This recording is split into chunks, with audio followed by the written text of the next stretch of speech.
بسم الله والحمد لله والصلاة والسلام على رسول الله وعلى آله وصحبه ومن والاه ወንድሞች ከኔ በፊት እየተናገራችሁ የነበራችሁትን ነገር የተወሰኑ ነገሮችን አይቻለሁ የቁርአን አስፈላጊነት በሰጣችሁት ርዕስ ኡማውን እያስተማራችሁ ነው ያላችሁት አልቁርአን መንሃጁ ሐያ ለሰው ልጆች ለህይወታቸው ትልቁ መንገድ ትልቁ ወይ ትልቁ መስመር ቁርአን ነው የሚል ነው መልእክት የተፈለገው ዛሬ ከናንተ ጋራ መቀመጥ መፈልገው ማሳለፍ መፈልገው በቁርአን ውስጥ ረጅሙ ምዕራፍ የሚባለው በቁርአን ውስጥ በጣም ትልቁ የተለየ አንቀጽ አለ የሚባለው ያለበትን ሱረቱል በቀራ ነው የምናየው ሱረቱል በቀራ የላሚቱ ምዕራፍ ተብሎ የሚነገርለት እርዝመቱ 280 ስንት ነው 86 አንቀጾች አሉ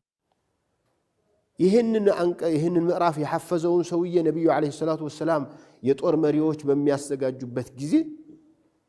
ሲያማርጡ ቆዩና አንተ ምን ቀርተሃል ሲሉት ምን አለ አንተ ጋር ሲሉት ሱረቱል በቀራ አላቸው አንተ አሚሩሁም አሉት ሱረቱል በቀራ የያዘውን ሰውዬ ለሹመት ብቁ ነህ ሌላ የመወዳደሪያ ነገር የለም አሉት ሱረቱል በቀራን እንዴት አርገን ብንቀራው ነው በህይወታችን ላይ ልናመጣ የምንችለው የሚለውን ነገር እንዲው አለፍ አርጌ ዝም ብዬ ማየት ፈለኩ ከናንተ ጋር አይታችሁ ከሆነ ሱረቱል በቀራ የሚጀምረው በተቆራረጡ ፊደሎች ነው አሊፍ ላም ሚም ብሎ ይሄ ራሱ የመጀመሪያ ተአምር ነው በቃ ቁርአን ሲጀመር በሙዕጂዝ ነገር ነው ያመጣው አላህ እኛ አረብኛ ምንችል ሰዎች ሁላችንም ልናረጋው ምንችለው እንዳልሆነ ነግሮን ከዚያ በኋላ ደግሞ ላራይበ ፊህ ነው የሚለው እንዴ ይሄ አሉን እኮ የበላጋ ዑለማዎች ምን ይላሉ ذلك الكتاب ያለው ذلك الكتاب الكامل الذي ليس له مثيل ማለት ነው ያ የተሟላው መጽሐፍ ላራይበ ፊህ ምንም የሚተረተርበት ነገር የለም በምን ተንጠራጠራለህ ምን ስለሆነ አንድም ሰው በዚህ ቁርአን ላይ ሊያስጠረጥር የሚችል ነገር ማምጣት አይችልም ዝም ብሎ በውጭ ሊያወራ ይችላል ውስጥ በተነገረው ነታ ግን ቁርአን ላይ ሸክ የለውም ከየት እስከ ከፋቲሃ እስከ ሱረቱ ናስ ያለው ሁሉም ሐቅ ነው ብሎ ቃል ገባ አንድም ጸሐፊ በዓለም ላይ እስካሁንም ወደፊትም የሚመጡ ጸሐፊዎች እኔ የጻፍኩት ላይ አንድም ስተት አታገኙም ብለው ቃል የሚገቡ ሰዎች የሉም ከገቡም ውሸታቸው ነው ኢላ القرآن ذلك الكتاب لا ريب فيه ቁርአን ሱረቱል በቀራ መጀመሪያው ላይ ታችሁ ከሆነ ሲነግረን ይሄ ቁርአን የሚጠቅመው ለማን ነው አለ ለልሙተቂን ለሙተቆች ነው የሚጠቅመው ሌሎችስ እነሱም ሊጠቀሙበት ከፈለጉ ይችሉ ነበር ግን ሳያምን አላህን ሳይፈራ ገብቶ ማንነቱን ሳያውቅ ገብቶ ሊጠቀምበት አይችልም ከዚህ ከአሊፍ ላም ሚም ተነስቶ እስከ አምስተኛው አያ ስለ አማኞች ነው የሚናገረው አማኝ የሚባል ሰው መመዘኛ መስፈርት አስቀመጠ አላህ ሁለተኛው ክፍል ደግሞ በሁለት አያዎች ነገረን ካፊሮችን የለየላቸው ሶስተኛው ክፍል ደግሞ ስለ ሙናፊቆቹ 10 ምናምን አያት አመጣ እነዚህ ሶስቱ ርዕሶች ሱረቱል በቀራ ላይ ይቀያየራሉ ሱረቱል በቀራ ላይ በየቦታው ከሄዳችሁ ወይ ስለ አማኞች ነው ወይ አማኞች የሚመለከታቸውን ስራ ነው የሚያነሳው ወይ አማኞች መከልከል ያለባቸውን ነገር ነው የሚነግረን ወይም ደግሞ ካፊሮች የለየላቸው በኩፍር ላይ ያሉትን ወይም ደግሞ በሃይማኖት ስም የኩፍር ቃል ይዘው ያሉትን ሰዎች ባካችሁ ታው ይሄንን ይጠቅማችሁም ይሄ ይጎዳችኋል የሚል ነው ከዚያስ የሙናፊቆቹ ባህሪ አሁንም ይቀያየራል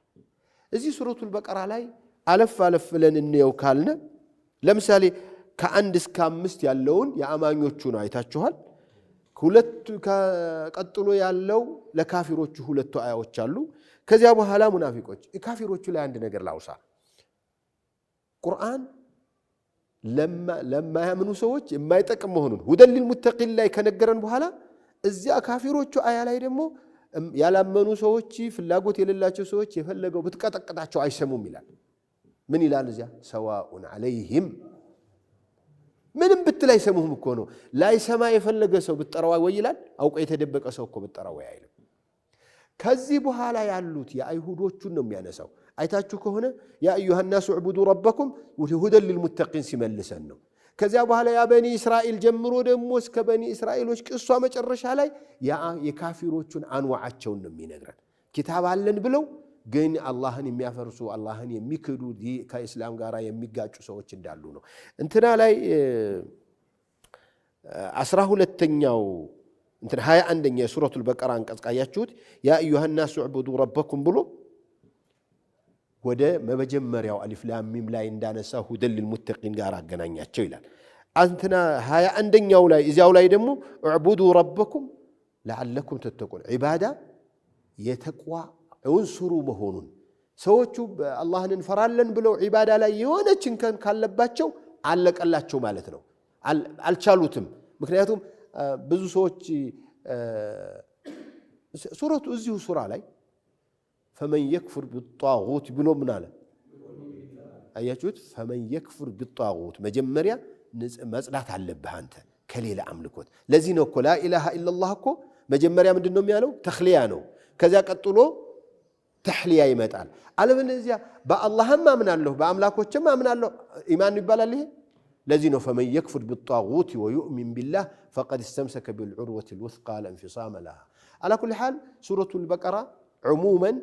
ከዚህ ከሶስቱ ክፍል አይወጣም። በአጠቃላይ የቁርአን መልእክት እኮ ከሶስቱ አይወጣም። ወይ ሙናፊቅ ነው ወይ ካፊር ነው ወይ አማኝ ነው። ስለዚህ ሱረቱል በቀራን በደንብ ቤታችሁን ቁጭ ብላችሁ ከመሻይኾቻችሁን ጋር ሆናችሁ በሚቀራበት መሻይኾች ጋርም ሄዳችሁ ቢሆን ሱረቱል በቀራን ብትመራመሩና ብታጠኑ ብትማሩ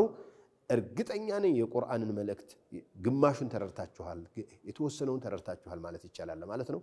አጭር ባይሆን ብቀጥል ደስ ይለኝ ነበር። ለማንኛውም ፕሮግራሙን ለማክበር እዚህ አቆማለሁ። ወሰላሙ አለይኩም ወራህመቱላሂ ወበረካቱ።